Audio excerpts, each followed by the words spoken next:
네, 안녕하십니까. 도로교통공단 최종교수입니다. 이번 시간에는 승객 추락 방지 의무 위반에 대해서 말씀을 드리겠습니다. 대개 개문발차라고 이야기하죠. 이런 부분은 지금 시내버스나 마을버스를 운전하신 분들이 좀 주의 깊게 들으셔야 될 것 같습니다.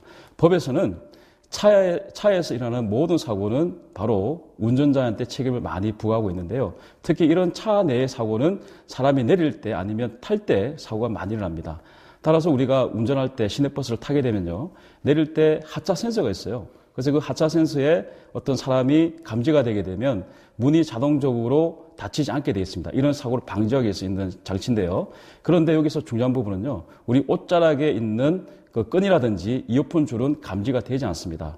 최근에 부산시에서는요, 시내버스를 내리는 여대생이 이 옷자락의 그 끈이 바로 하차에 그 차의 문이 끼는 사고가 있었습니다. 근데 다행스럽게도 이 두 발이 땅에 닿인 상태에서 한 10m 정도로 끌려갔습니다. 끌려가다가 운전자가 늦게 확인하고 정지해서 큰 사고로 이어지지 않았지만은 만약에 그게 중상해라든지 아니면 사망사고로 이어진다 그러면 운전자는 형사처벌에 대한 책임을 면할 수가 없습니다. 따라서 우리 운전자분들은요, 승객을 내릴 때는 차 안에 있는 눈밀러라든지 오른쪽에 있는 사이드 밀러를 통해서 반드시 승차자들이 안전하게 내린 걸 확인하고 문을 닫으셔야 될 것 같고요.